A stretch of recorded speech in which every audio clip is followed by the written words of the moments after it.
Walang tigil ang gulo sa aking pag-iisip, mula nang tayo'y magpasyang maghiwalay.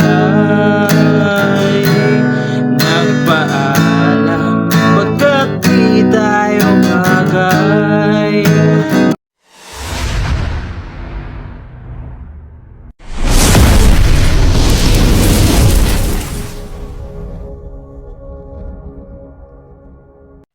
Hello mga ka-idol! So ngayon may ituturo na naman ako sa inyong napakagandang kanta. So itong kanta na to is naturo ko na pero matagal na siya. Yung pagturo ko nun is hindi masyadong malinaw, no? So ito ngayon, uulitin ko pag tutorial, mas malinaw na, okay? So yung title pala nito ay yung Nakapagtataka by Sponge Cola. So napakaganda nito mga ka-idol, medyo maraming barcode nga lang siya, no? So sa mga hindi marunong mag-barcode dyan, practicein nyo lagi yung barcode para wala kayong iwasang kanta katulad nito, okay? So, dito muna tayo sa kanyang strumming pattern, okay? So, yung strumming pattern natin is magiging dalawang klase, okay? So, yung unang strumming is ganito muna. Dalawa tuloy. Ganito, down, down, down, up, okay? Ganon yung unang strumming. Ganito siya, ulitin ko. Down, down, down, up, okay? Ganon yung unang strumming natin, lilipat ka agad, okay? Yung pangalawa naman is ganito. Pag may open close parenthesis yung chords, ganito siya. Down, down, up, up, down, down, up, down, up. Okay? Ulitin ko. Down, down, up, up, down, down, up, down, up. Okay? Ganon yung strumming natin na pangalawa. Kasi papasok yan mamaya sa chorus. Yung pangalawang strumming yung may open close parenthesis. Okay? Papasok yan sa chorus mamaya. So, proceed na tayo dito sa kanyang whole verse. So, yung whole verse niya rito mga ka-idol is E. So, yung E, ito siya, third string, fifth string, tsaka fourth string lang. E, ayan. Tapos A. So, yung A, ito siya, second string, third, tsaka fourth string. Ayan, A. Tapos babalik kayo ng E. Tapos, ito na yung sinasabi kong mga bar chords. G sharp minor. So, yung G sharp minor sa 1, 2, 3, 4 sa 4th fret na kabar. Dito naman sa 6th fret, 5th string, tsaka 4th string lang. Okay? Yan yung G sharp minor. Tapos pupunta kayo ng C sharp minor. So yung C sharp minor, nakabar pa rin siya sa 4th fret. Dito naman sa 5th ay meron na siyang second string. Sa 6th fret naman ay 4th string na, 4th string pa rin, tsaka 3rd string na. Okay? C sharp minor. Tapos pupunta kayo ng E7. So yung E7, ito siya, 3rd string lang, tsaka 5th string. Okay? Ayan yung E7. Tapos, babalik lang kayo ng A. Tapos, pupunta naman kayo ng B. Ito na, mga bar chord na to. B.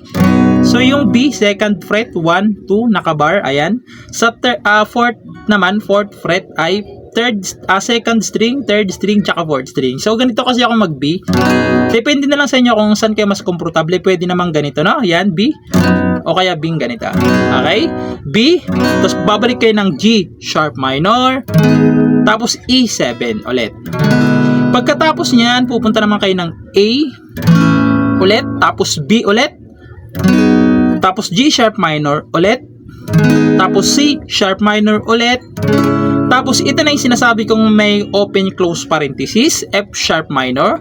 So nakalagay naman dyan yung strumming pattern natin, kaya hindi na kayo malilito niyan, na. Ayan, F sharp minor na nasa loob ng open close parenthesis.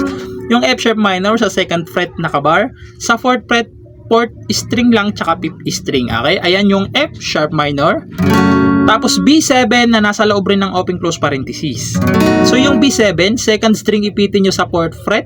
Tapos 4th string naman. Okay? Second string, tsaka 4th string. Ayan yung B7 na nasa loob ng open close parenthesis. Okay? So sa lahat ng verse, yan na yung chords niya. Okay? Pagpapasok yung mga verse, yan yung chords niya. Okay? So sasampulan ko naman kayo para mas maintindihan nyo. So ganito naman siya kapag sinampulan. Walang tigil ang gulo sa aking pag-iisip,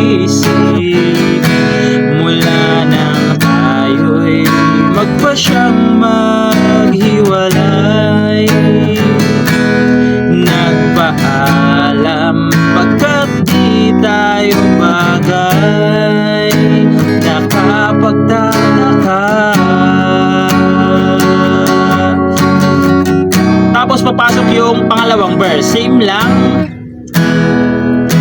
Kung bakit ganito ang aking kapalaran.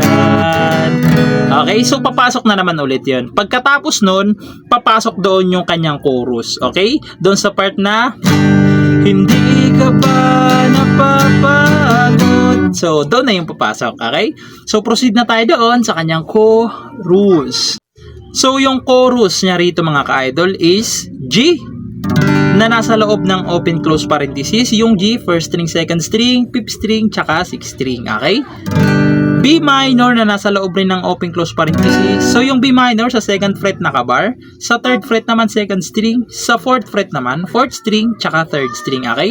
B minor na nasa loob ng open close parenthesis. E minor na nasa loob rin. Yung E minor, fifth string lang, tsaka fourth string. Okay? E minor na nasa loob. Tapos pupunta kayo ng C na wala ng open close parenthesis. Okay? So yung C, second string, fourth string, tsaka third string. C na walang open close parenthesis. Tapos A minor na walang open close parenthesis. Then yung A minor, second string, third string, tsaka fourth string. Okay? A minor. Tapos pupunta kayo ng D na nasa loob na ng open close parenthesis. So yung D, first string, second string, third string. Okay? Ayan D. Yung limang chords na yan, 2 times nyo gagawin sa chorus, 2 times. Okay? So sasampulan ko naman yung kanyang chorus para mas maintindihan nyo, no? So yung strumming natin dyan, nakalagay dyan, no? Kasi may open close parenthesis yung iba nitong chorus, yung iba wala. Okay? Yung dalawa. So sasampulan ko para mas maintindihan nyo. So ganito naman siya kapag kinantahan. Hindi ka ba napapagod o di kaya'y nagsasawa sa ating mga tampuhan, walang hanggang katapusan. Isa pa, napahid ng mga luha, damdamin at puso'y bigang, wala nang maibuga, wala na akong maramdaman.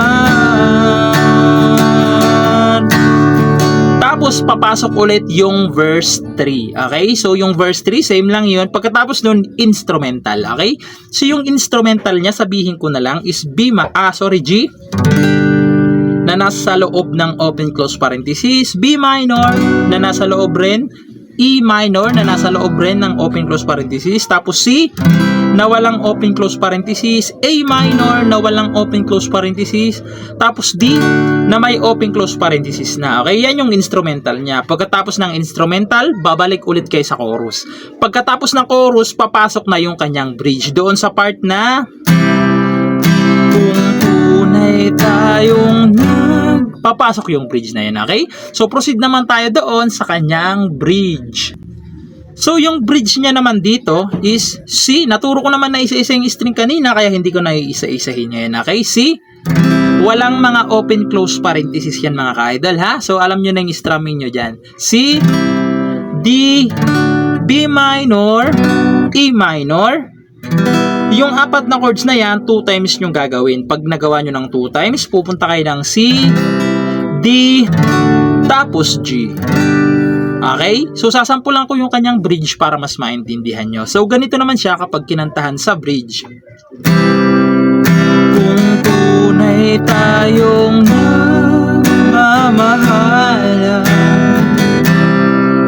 ba't di tayo magkasunduan? Oh,